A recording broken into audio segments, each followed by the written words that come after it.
வணக்கம். திராவிட முன்னேற்றக் கழகத்தில் இருக்கக்கூடியவர்கள் யாருமே யோக்கியர்கள் அல்ல என்ற ஒரு தரப்பு வாதங்கள் தற்பொழுது முன்வைக்கப்பட்டு வருகிறது. அதற்கு உதாரணமாக KKSR ராமச்சந்திரன், தங்கம் தென்னரசு, அனிதா ராதாகிருஷ்ணன், அமைச்சர் துரைமுருகன் என்று வரிசையாக சொல்லிக்கொண்டே போகலாம். இவர்களது வழக்கு தொடர்ச்சியாக நடைபெற்று கொண்டிருக்கிறது. நேற்று அமைச்சர் ராதாகிருஷ்ணன் அவர்களது வழக்கு தற்பொழுது இன்று நீதிமன்றத்தில் விசாரணைக்கு வரும் என்று அறிவிக்கப்பட்டிருந்தது.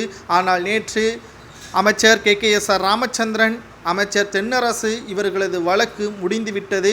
மீண்டும் அவர்களது சொத்து குவிப்பு வழக்கை ஸ்ரீவில்லிபுத்தூர் நீதிமன்றம் விசாரணை செய்ய வேண்டும் என்று நீதிபதி ஆனந்த் வெங்கடேசன் அவர்கள் தீர்ப்பு வழங்கிவிட்டார். அடுத்த கட்டமாக சிக்கப்போகின்ற அமைச்சர் அனிதா ராதாகிருஷ்ணன் அவர்கள் தற்பொழுது மீன்வளத்துறை அமைச்சராகவும் கால்நடைத்துறை அமைச்சராகவும் இருக்கக்கூடிய அனிதா ராதாகிருஷ்ணன் அவர்கள் 2001ஆம் ஆண்டு முதல் 2006ஆம் ஆண்டு வரை அமைச்சராக இருந்தபொழுது வருமானத்திற்கு அதிகமாக சொத்து வைத்ததாக அவர் மீது வழக்கு பதிவு செய்தார்கள். மேலும் லஞ்ச ஒழிப்புத்துறை வழக்கு பதிவு செய்ததை எதிர்த்து டெல்லி உச்சநீதிமன்றத்தில் மேல்முறையீடும் செய்தார். ஆனால் இந்த வழக்கு அவருக்கு தள்ளுபடியை ஏற்படுத்தியது. மேலும் இந்த வழக்கின் விசாரணை தொடர்ச்சியாக நடைபெற்று கொண்டிருக்கிறது.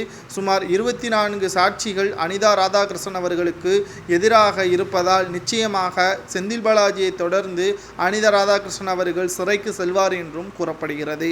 திராவிட முன்னேற்றக் கழகத்தின் அமைச்சர்கள் கடந்த காலத்திலேயே ஊழலும் கொள்ளையும் செய்திருக்கிறார்கள். ஆனால் மீண்டும் மீண்டும் எதற்காக தமிழக மக்கள் இவர்களை தேர்வு செய்கிறார்கள் என்ற மிகப்பெரிய ஒரு குழப்பம்தான் தமிழக மக்களிடம் நாம் தெளிவுபடுத்த வேண்டிய ஒரு விஷயமாக இருக்கிறது. ஒரு அரசு ஊழியர் ஒரு தவறு செய்துவிட்டால் அவரது பதவி பறிக்கப்படுகிறது.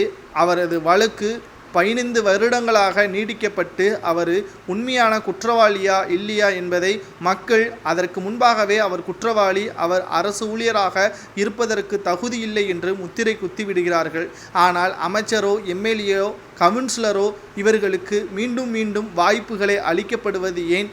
அப்படியா 2000 ரூபாயை பெற்றுக்கொண்டு ஓட்டுக்கு பணத்தை செலுத்திவிட்டு இவர்கள் வாய்ப்புகளை தேடிக்கொண்டிருக்கிறார்கள்? மக்கள் இன்னமும் முட்டாளாகத்தான் இருக்கிறார்கள். சொல்லுவதற்கே மிக மிக கடினமாகத்தான் இருக்கிறது.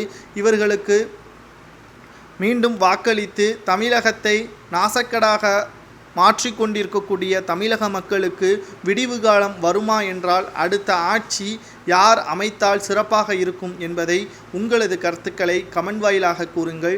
அமைச்சர் KKSR ராமச்சந்திரன், தங்கம் தென்னரசு, அமைச்சர் அனிதா ராதாகிருஷ்ணன் இவர்களது வழக்கு உறுதி செய்யப்பட்டுவிட்டால் இவர்களுக்கு என்ன தண்டனை கொடுக்கலாம் என்பதையும் மறக்காமல் கமெண்ட் வாயிலாக கூறுங்கள்.